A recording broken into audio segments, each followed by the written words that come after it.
This is the SIRUI 150X light. It's a small and portable LED with up to 150 watts of power, which in simple terms means incredibly bright. This is advertised as a lightweight, potentially even handheld solution for photographers and videographers, and the light kit that SIRUI sent to me retails for around $300, although you can pick it up at the minute for $249. Quick disclaimer, SIRUI did send me this to review for free, but they've not seen this video before it's gone live, they've not asked me to say anything specific, and all thoughts and opinions are my own. I've reviewed a lot of different lights on this channel, and instead of doing a typical review, I decided to actually put this to the test and use it for a photo shoot. For some background, I'm a photographer and videographer, and when it comes to photography, I prefer using a flash versus continuous lights, mainly because a flash can get brighter, but also it tends to be lighter. You can take it around with you fairly easily, whereas continuous setup seems to be a little bit heavier. That said, there are benefits to using continuous lights.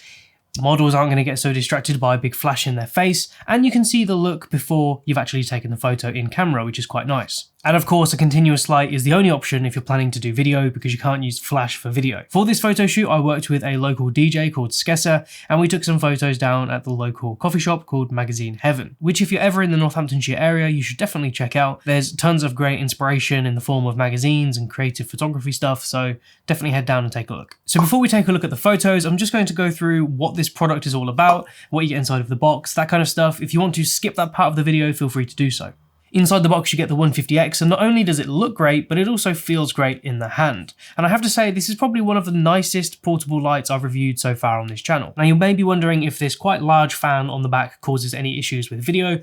It's actually a lot quieter than the fan that's on my main key light right now, but I'm not going to do a recording of the different audio levels because there are so many contributing factors to how this will sound in a real life situation. You may listen to this and think, oh, that's really loud, but it's not in real life. Sticking a microphone right up next to it is going to make it sound loud. In fact, I'm thinking of swapping my main key light to this very soon because this is a lot quieter. When it comes to lights, one of the most important things for me is what kind of modifiers you can use, and this does have a proprietary Bowens mount, which is kind of annoying. It means you can't use your typical Bowens mount products without using SIRUI's adapter, but you can pick this up for around $40. That said, there is a softbox compatible with this called the QR40, and it's actually pretty good. It pops up super fast, so it's very easy to use. One thing I typically don't like about softboxes is how long they take to set up, whereas this is up in a matter of seconds. The softbox also comes with a honeycomb grid, which is great if you want to control the light even more. So back to the light. On the top, there's a power button. Just hold this down to power the units on, and then on the side, you've got two knobs.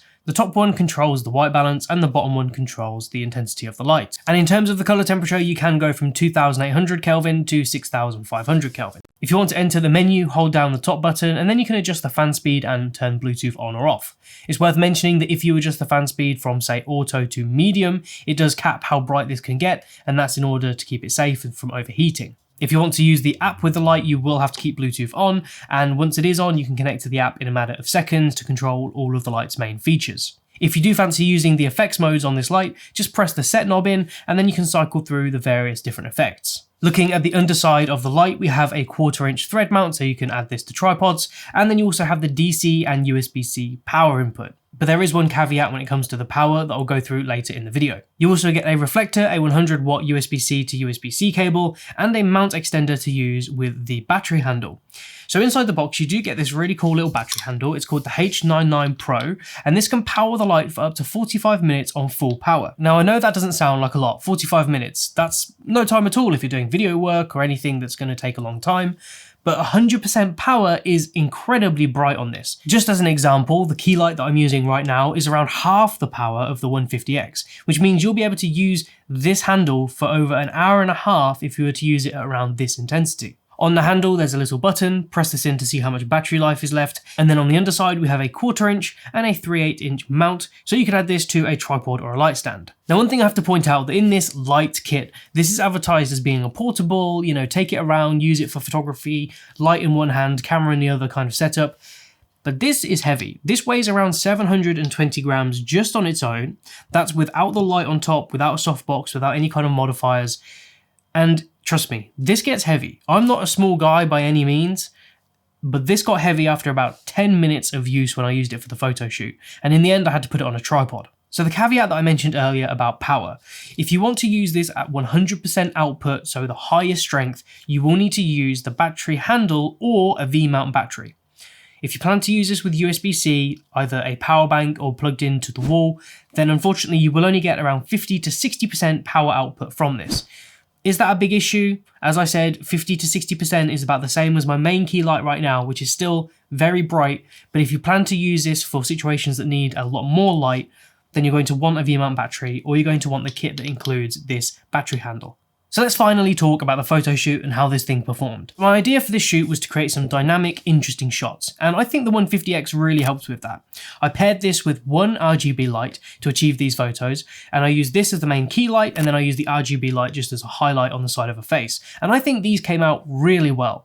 One thing that I did notice is that the QR40 softbox did give quite a narrow light source, which is fine in this situation. I think it looks great for these photos, but if you wanted softer photos, if you wanted more light in the background, then you definitely have to look at getting a bigger softbox for this. As I mentioned earlier, the handle just ended up being way too heavy for me.